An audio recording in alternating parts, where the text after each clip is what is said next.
Hello. Let's get started.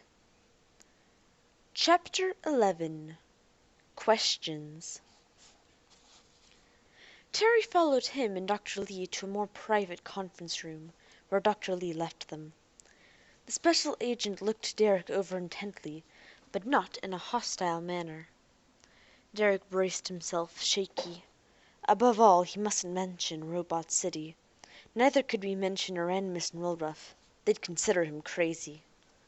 Any break in his story would mean endless questioning, queries to the spacer worlds, questions about Dr. Avery, the discovery of Woolruff in orbit around Kappa Whale, perhaps the discovery of all that Dr. Avery was doing.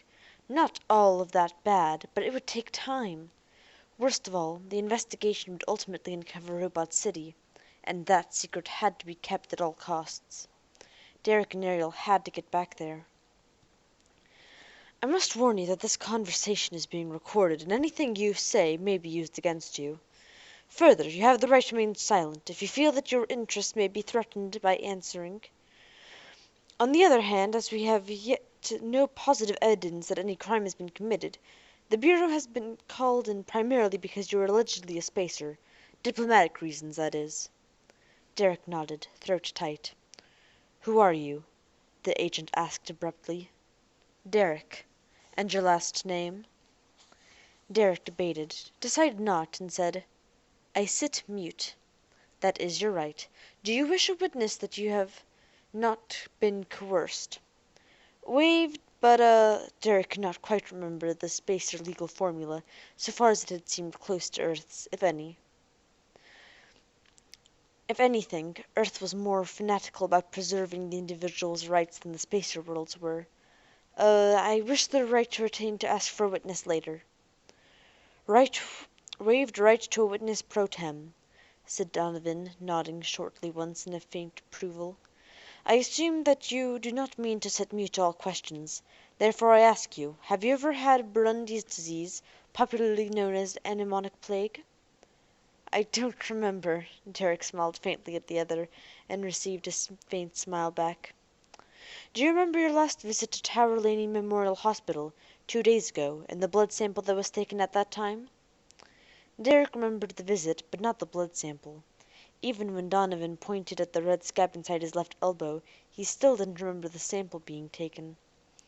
Concerned, Donovan said, Do you assert that it was taken without your knowledge? Particularly, do you accuse anyone of using anesthesia on you against your will? Is that a crime on Earth? No, I make no such assertion. I just don't remember. I was probably in a fog. I usually am these days. The agent looked at him. Isn't an unauthorized anesthesia a crime on spacer worlds? It might be, but I doubt it. I doubt it happens often enough for anyone to pass a law against it. The robots would prevent it, usually. Said the Terry, possibly reflecting that a robot-saturated society might have its points. In any case, I now inform you that a blood sample was taken from you on that occasion and carefully studied. The conclusions of the doctors here, and at the Mayo, and in Bethesda, is that though you have antitoxin spirundis, you've never had the disease in its severe form. Derek stared at him. Donovan continued, Yet something you said to the spacer plague victim, in which she answered, indicates that your memory was lost in the characteristic faction of this disease. Can you elucidate that, or do you wish to sit mute? The robots, thought Derek. Furniture to a spacer he had paid no attention. And usually a robot's discretion was proverbial, so much so that their testimony was rarely heard even in spacer courts. But these had been instructed to record and play back everything that Ariel said. Derek couldn't remember what she and he had said, but they'd given the game away more than an earthly week ago. Had they mentioned Robot City? Why do you ask? He asked wearily. Do you suffer from amnesia? The other countered. Derek ought to sit mute. He considered that seriously, wondered if, perhaps, it was already too late, then thought of a possible way around. Why do you ask? Surely it's no crime to suffer amnesia. Nor would I expect the Terrys to be called in even if a spacer suffered. The condition isn't contagious, you know. There are laws against harboring certain diseases, nevertheless, said Donovan automatically, but he waved that aside. Public policy. No, the question here is more serious. Essentially, two things about you alarm us. One is that you do not remember your past. The other is that you are not on Earth." Derek gaped at him, almost started to ask exactly where St. Louis was. "Officially, I mean," said Donovan, frowning in irritation. "We have done a thorough computer check, and we find no sign of you before you appeared here a couple weeks ago, eating at the section kitchen, big as life and twice as natural. This was brought to our attention by the hospital's accountants and computer operators, who have never discovered how your partner's records vanished out of the hospital's computer." The Terry looked at him again. "Normally I wouldn't reveal so much, but there's a good deal of alarm in Washington. It's considered that you are not the source of the mystery, and may, in fact, be unaware of it. Who sent you to Earth, and why?" Derek's mind was spinning like a wheel, but he managed to say, "I suppose you figure the ones who sent us have done this computer trick. How could they possibly have?" Donovan shrugged angrily. "Any number of ways, I suppose. There's talk of bandit programs that take over computers. More realistically, there's talk of disappearing programs that automatically wipe themselves after a certain time. That is, they contain instructions that cause the computer to wipe them. Do you see?" Derek nodded, memory clicking into place. He had heard of such programs as toys, but a good computer could usually retain them. And the network of computers, if you were getting food or lodging for your ration tag, that allocation would have to be routed through so many computers, and that though the first computer might lose the program, the memory of the transaction would remain. His little erasure at the hospital had been simple, and he'd caught the accounting trail early, so there was no trace. But of course there was no memory of their arrival in any earthly computer, only in one earthly postronic brain.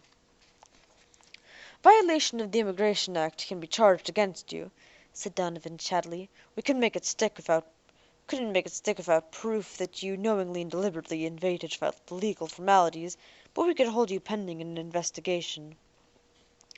"We couldn't go far in any case," said Derek. "Earth is one big jail." Donovan nodded. "Any planet is." Derek tried to imagine how many computers and how many bureaus and branches of government would have to be foxed to slip a spy in. His mind boggled. No wonder they were concerned. Far easier to believe that a ship sneaked in and dropped someone, despite orbital radar and other detection devices. They were overreacting. Easier to slip in spies in other guises, like traveling sociology students. Except that spacers never went anywhere on Earth, and now here were two of them. "How many of you are there on Earth?" Donovan asked casually. It hit Derek that he really didn't know. He had supposed that Dr. Avery worked alone, but his belief that it was so didn't make it so. Besides, Dr. Avery worked through robots, and there could be any number of them. "I don't know," he said frankly. "We were told little. I have reason to think we are the only two." He shrugged. "It's hard to find volunteers for social studies on Earth. Few spacers care about the subject in the first place. They'd rather study robotics." Donovan nodded, sitting, leaning slightly toward him, not at all relaxed. There was so much energy and sheer competence in that pose that Derek had the sudden realization that if he attacked the Earthman, the other would pinion him as efficiently as any robot, if not quite as gently. The idea of concealing the location of our David in the apartment seemed silly. This man represented a planet-wide investigative organization. "Most of their agents are robots," he said, and that got an instant response, instantly blinked.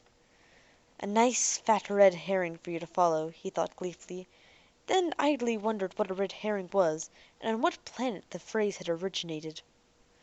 "Any idea who they are?" Donovan asked, casual again. "Very little. Only that it's a sociological investigation. There have been some talk about the laws of humanics, the mathematical expressions that describe how human beings relate to each other. Studies of society have been made on various spacer worlds as disparate as Aurora and Solaria." Derek was detailing the theories of certain of the robots of Robot City. He finished with a shrug. "I suppose they find Earth the best case study at having the densest population and the longest cultural history." "It seems odd they'd memory wipe their agents just for a cultural study," said Donovan dubiously. "What were you instructed to look for?" Derek thought fast, holding his face as nearly expressionless as he could. Felt that he was sweating. Keep it close to the truth, he told himself. The study's not so important, but uncontaminated data is. If we entered openly, we'd be under the surveillance of your bureau. Understandable enough. Spacers aren't common on Earth.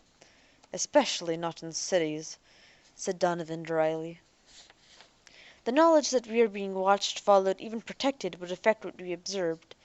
It would be like an emotional wall between us and Earth people. It would be like a safety net. It would prevent us from living like Earthers. And that's what you were sent here to do?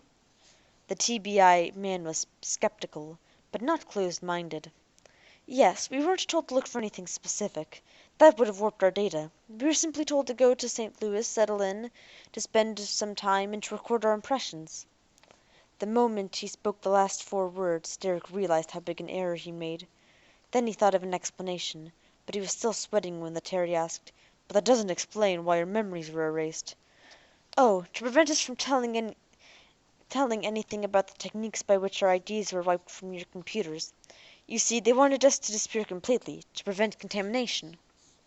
Donovan nodded slowly. Derek couldn't tell how much of he had swallowed. "I see.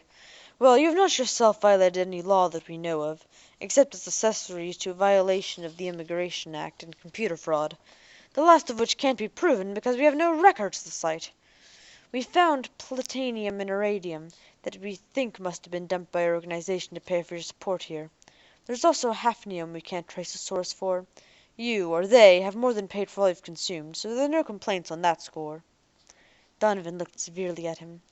"You understand that there are a lot of red faces at the TBI and some angry ones elsewhere in Washington. I'm just the A and C of the local office, and even I felt the heat. We don't, like having our computers messed with so freely, Gatto. But no one wants trouble either. Certainly we don't want to see you get lynched. Sorry about your wife. Hope she gets better. We suggest that you leave as soon after that as possible." Derek nodded, gulping, glad the other didn't ask to see the impressions they were supposedly recording. He could say she'd been taken sick so rapidly they hadn't had time. True enough, too. Leaving when Ariel got better was a good idea, too, and not just because of the sternly repressed dislike on the special agent's face. After that, things got worse. For 5 days in a row they refused to let Derek see Ariel. Afterward he could see her, but only her tri-dimensional image. He wasn't allowed in the room. She passed through the crisis of the disease during that time, and they began to implant the earliest memories. That left her in hypnotic state most of the time, and when she wasn't in it she was asleep or on the verge of sleep.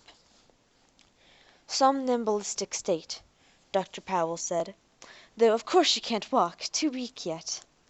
Derek grimly worked at recording and coding, eating little and sleeping less. Dreams of Robot City haunted him, waking and sleeping. He couldn't help brooding, while working over such nonsensical questions as, did Dr. Avery get out of Robot City before it was shrunk, or was a tiny madman swimming through his bloodstream at this moment? How about the human medical team? Were they making the most of their opportunity to study human anatomy and biochemistry? Earthers whom he passed in the corridors and ways tended to avoid him. He looked sick and desperate, as his infrequent glances at the mirror told him. Not all Earthers avoided him, however. One man glanced directly at him in person, and Derek was so accustomed to earthly ways that he was shocked. Then he thought for a startled moment that it was Donovan. But it wasn't the special agent. It was merely a man who looked like him, a man with an easy, athletic carriage, an air of competence, and the look of eagles in his eyes. Another such man sat across from him at breakfast one morning, and occasionally he was half conscious of other TBI men about. Nothing so conspicuous as ducking into corners as he came by or peering from doorways. They simply were about. He decided not to worry about it. The Terrys had compelling reasons of their own for not making a scene, and so long as he gave no evidence of spying, he doubted they'd do anything. Probably they were there for his protection. Derek grinned faintly, the only hint of humor in all that bleak time. They were contaminating his observations. "I told you so," he said to the absent Donovan. Being watched by the TBI did not bother him. He was used to being watched by mother hen robots. He did think much, though, on what the Terry had told him. He had never had the plague, though he had antitoxins to its neurotoxin in his blood. He'd had the memory loss without the plague. He'd received the dose of the neurotoxin without having the disease. Well, his arrival on that ice asteroid without his memory, while the robots were searching for the key to perihelion, never had seemed to him like an accident or coincidence. He felt, and always had, as if he were a piece in a game, being herded across the board for someone else's reasons. A mad someone else. The only one he knew of both the madness and the genius was Dr. Avery. They had to get back to Robot City. One moment during this period he looked up from the table J9 and saw Korolenko next to him. She was wearing her hospital whites, or he might not have recognized her. "Eat your bacon," she said crisply as recognition dawned on his face. The thought made him ill. Yeast-based or no, it was fat and greasy and sickening. His opinion of the bacon showed in his face. "Then eat the eggs and the toast." Korolenko's voice was grim. "Look, Mr. Avery, you won't be able to help your wife by collapsing of starvation." Derek wanted to say it was stress, not starvation, but realized that there was something in what she'd said. He'd been living on fruit juices and caffeine. He'd managed to choke down the toast and some of the scrambled eggs, with lots of hot sweet tea. "That's better. We'll see you at the hospital tomorrow." That night Derek had one of his worst dreams about Robot City, and the next day he sat looking at nothing and thinking about it. Nothing silly about Dr. Avery shrinking or the human medical team. He knew perfectly well that Robot City was on its own planet, even during the dream. What he had dreamed was that a miniature version had been injected into his blood, where it started growing and reproducing. Here the dream became silly. The miniature city was getting iron from his red blood cells, but there was nothing silly about the feeling it left him with. Come to think of it, Robot City could be thought of as an infection of the planet on which it had been established. It, too, had grown from a single point of infection, a living organism that had grown and reproduced. Robot City inside him. He could feel it there. The feeling was so strong that he forgot all about eating or going to the hospital. Even Ariel was faint in the back of his mind. Thank you for listening. I hope you enjoyed this chapter. I think Derek might be slowly going insane with all the staying indoors all the time and not seeing sunlight. Well, anyway, I hope you enjoyed, and I hope you'll join again on Tuesday. Bye!